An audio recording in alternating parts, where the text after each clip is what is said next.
The spotlight of 2024 shines brightly on C. Williams. His explosive revelations on the Club Shay Shay Podcast turned heads across the industry, laying bare the secrets of icons from Steve Harvey to Cedric the Entertainer and Kevin Hart. No one was safe from his scorching critique, not even rapper Ludacris, who found himself squarely in Katt's crosshairs. Williams boldly accused Ludacris of courting the Illuminati, suggesting a quest for fame and fortune had led him down a shadowy path, even implicating his marital choices in a broader, more sinister trend among black comedians linked to the Illuminati and their preference for light-skinned partners. Refusing to let these allegations tarnish his reputation, Ludacris hit the studio to craft a freestyle rebuttal, aiming to quash the swirling rumors. However, Williams was not done. He countered with a freestyle of his own, unleashing purported evidence of Ludacris's Illuminati connections. The ensuing silence from Ludacris's camp leaves many questioning the nature of the evidence Williams possesses and the lengths to which Ludacris might have gone in his pursuit of stardom. "I hold the proof of every claim," Williams asserts, signaling a drama-filled saga unfolding. In a revealing conversation with Shannon Sharpe on Club Shay Shay, Williams delved into an eerie proposition from the Illuminati faced by both him and Ludacris, involving a bizarre initiation ritual of hair and sideburns removal, a test Ludacris seemingly passed, as evidenced by his subsequent clean shaven appearance, contrasting sharply with Williams's unchanged look. Ludacris seemed to willingly embrace this drastic change, Williams noted, recalling how Ludacris humorously linked his Grammy victory for Best Rap Album in 2007 to his newly bald look, a moment that raised eyebrows and suspicions among fans about his prior knowledge of the win and his missing signature sideburns. Despite the allure of the Illuminati's promises, Williams remained steadfast in his principles, choosing integrity over the fleeting riches and fame. He recounted the staggering proposition.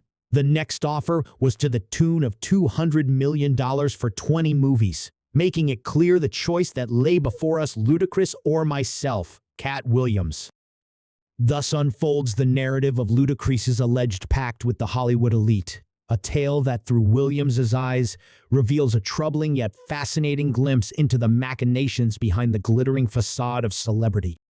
With Ludacris's significant earnings from the Fast and Furious series, which boasts 10 films and a spin-off, this saga not only questions the nature of his success, but also casts a long shadow on the industry's hidden dealings. Is the Fast and Furious saga up to its 10th chapter now? Perhaps more? Amassing a fortune of $200 million? Seems I should dive into the fray for a slice of that wealth. It's a common refrain, after all. Contrastingly, Katt's financial standing hovers around a modest $2 million. Despite his claim during the Club Shay Shay interview of possessing wealth beyond his net value, asserting his net worth surpassed his latest Netflix contract, the data seems to affirm his assertions regarding Ludacris's infernal pact for stardom. Yet, Katt's critique of Ludacris extended further, targeting his spouse, Udo, with disparaging remarks about her complexion and appearance. A certain individual found themselves with a partner of lighter skin and less favored features. This narrative fits more than a handful. It's the bounty they're bestowed. Not my path, but no bitterness here. Williams's commentary, though harsh, was not solely for provocation. He suggested a grim pattern within the industry, where Ludacris's choice in partner was presumably influenced by his Illuminati affiliations, a pattern, Katt implies, that is not unique, but rather a stipulation for black entertainers ensnared by this shadowy cabal.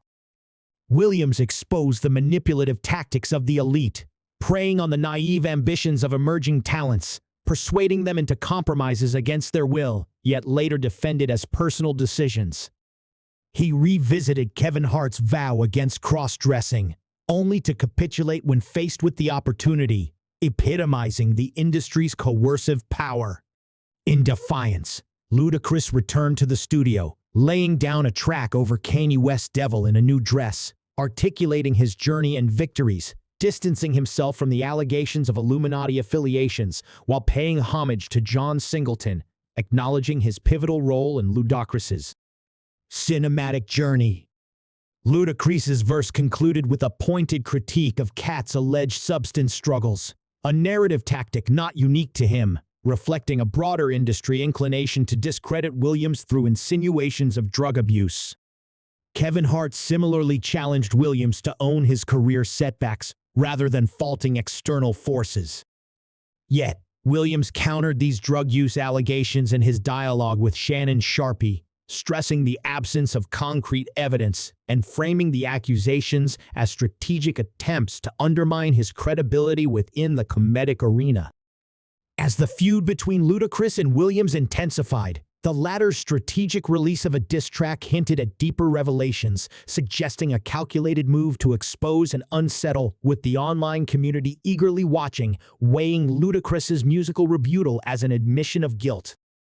Katt's relentless pursuit of truth led him to reveal more in Suge Knight's podcast, hinting at a larger, more intricate narrative of deceit and manipulation, thus continuing a saga of confrontation and revelation that captivates and divides the audience, leaving the industry abuzz with speculation and anticipation for the next chapter in this unfolding drama. Asserting superiority over Ludacris, Katt escalated their rivalry with bold allegations, suggesting Ludacris's lifestyle and preferences hinted at a complex, multifaceted identity. He even dared to claim he was targeting Lud's premier status in the industry, reminiscent of his past challenge to Steve Harvey. "In real battles, you're just a comedian," Katt quipped, dismissing Ludacris's attempts to deflect with mere verbal spars and hinting at deeper, unspoken truths. The climax of Katt's offensive was his audacious claim of Ludacris's intimate encounters with the infamous Quincy Jones, promising further revelations from a demo soon to be polished and released. Katt provocatively mused, "Never have I walked in those shoes, but Ludacris, seems you've danced in quite a spectrum. I steer clear of such entanglements." Ludacris has consistently identified as straight, celebrating his marriage to Udo, a model and advocate for social causes, since 2014. Udo, who also holds a biomedical engineering degree from Mercer University, spearheads Unspoken Angels, a charity aiding survivors of domestic violence and sexual assault. Together, they parent 2 daughters, with Ludacris also supporting children from previous relationships. Quincy Jones, however, occupies a more controversial chapter in music history. Despite never publicly addressing his sexuality, whispers of his clandestine affairs and influence over young male artists have lingered, paralleling rumors surrounding figures like Diddy.